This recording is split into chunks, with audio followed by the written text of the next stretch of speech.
Hello everyone, and welcome to Method to the Meadness. I am Burley Mullins, and today I'd like to talk a bit about some of the decision-making processes that I go through when coming up with the recipes for these meads. Let's get to it.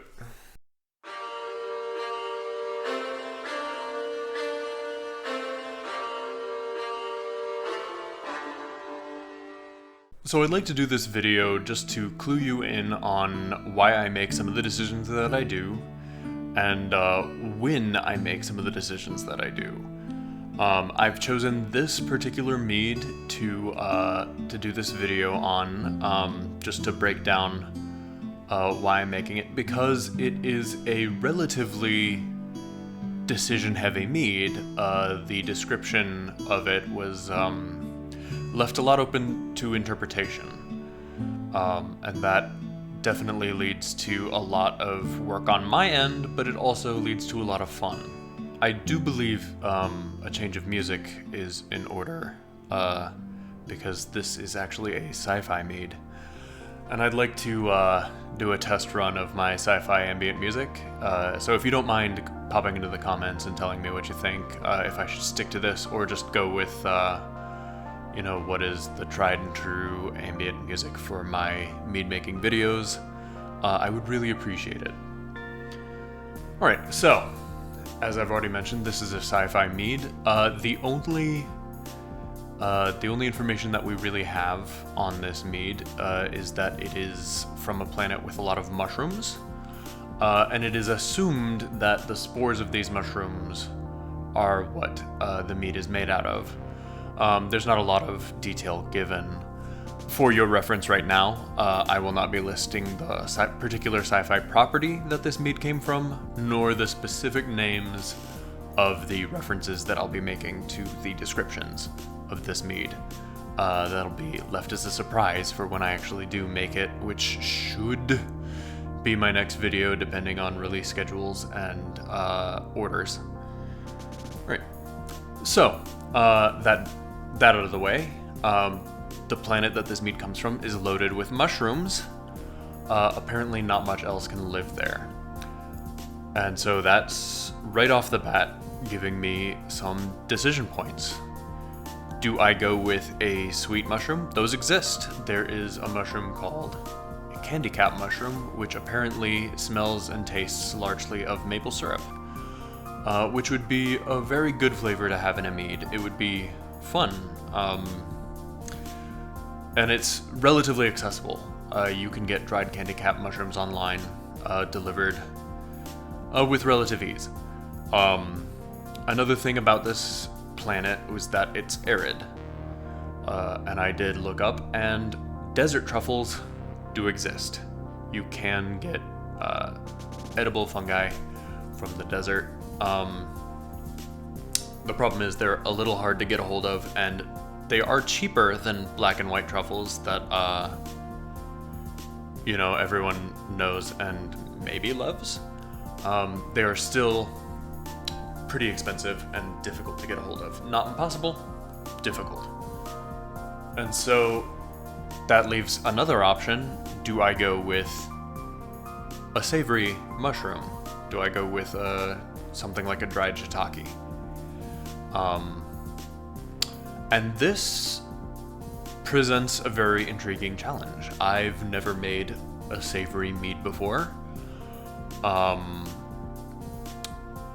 And looking at it, it would be the most easy to get a hold of if you decide to recreate this mead. It would be the easiest for you to recreate on your end, despite the challenges of trying to make this booze savory. But that is what I ultimately decided to go with, was dried shiitake mushrooms and making a savory mead.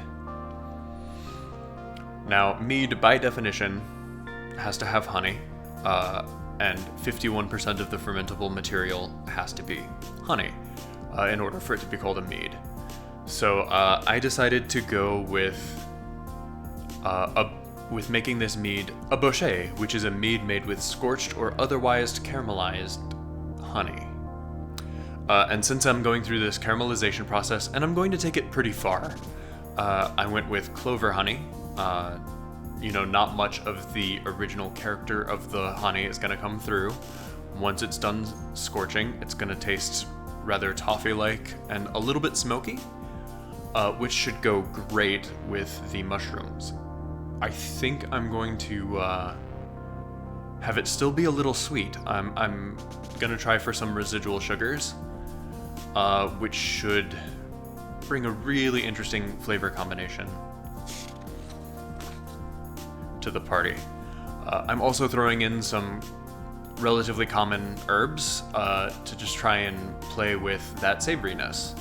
I'm adding some fresh rosemary, which adds bitterness after a while, and some bay leaf just to give it some body.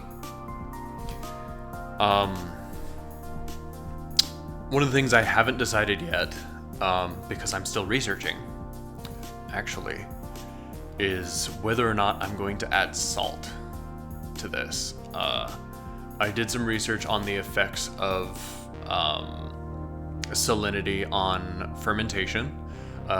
Good scientific papers actually exist on this, so I do know how far I can push it for the fermentation side of things. Where research is a little bit lacking is how salty do I have to make it in order for it to produce a positive effect in most people's taste buds. Salt can be detected as little as, in a 10 millimolar solution. So detected does not mean the same as, actually tasting good. So I might do some quick fermentation experiments on that. I might just get rid of the salt altogether, maybe consider adding it in secondary or after bottling. And then I move on to the yeast choices. Now there are various reasons I might choose a specific yeast. How well does it ferment? What temperatures does it tolerate? What alcohol percentages does it tolerate? Do the off flavors produced by the yeast, there will always be some, even in the happiest fermentation, do those off flavors complement what I'm making? And most of my experience and my cheat sheet works with wine yeast. So those are a lot of known quantities for me. I'm considering, I had considered using an ale yeast or a Hefeweizen yeast with this, but it's hard to find good research on the flavoring effects of those, of like specific yeast strains for beer making, and what they bring to the table on top of the grain flavors. I know the research exists. It's probably just proprietary within the breweries. These are typically closely guarded secrets. So I ended up going with a wine yeast, Lalvin RC212, which tends to bring forth big, dark fruit flavors, which will be interesting. A lot of times mushrooms are served, when they're served in a sweet fashion, with a bit of dark fruit flavors. So that'll be really interesting to see if those come forward without fruit being present, and if the off flavors from this yeast do bring that to the table. Otherwise, it's a fast fermenter and a fairly strong fermenter, so it's a good choice regardless. There are a lot of pop culture meads that I've been combing through. Some of them have very strong and in-depth descriptions, like the cup of cheer that I made from Redwall that had very strong evidence as to what goes in. It was literally just a ton of rhubarb and honey. Not a lot of wiggle room there. And then there were meads like Dragon's Breath, where there was no description, other than it came in a bottle that looked like the Nord Mead. It was the same asset that they used, and that it was this guy's favorite mead. So that did give me a lot of decision points, probably too many decision points, to where I could go with it. So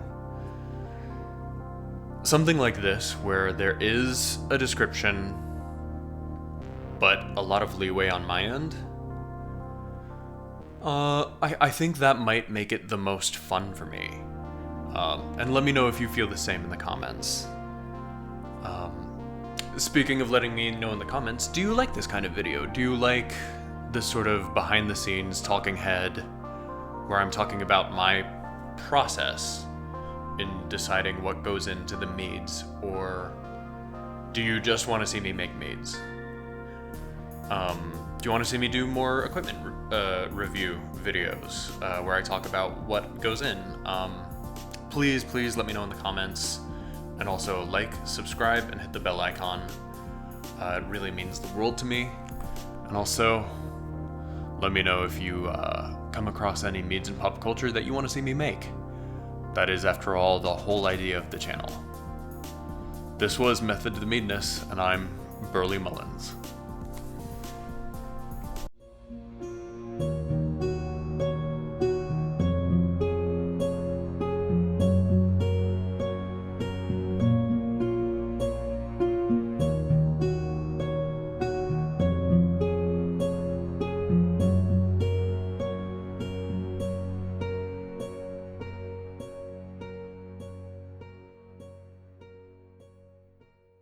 A bochet, which is a mead made with scorched or otherwise caramelized onion.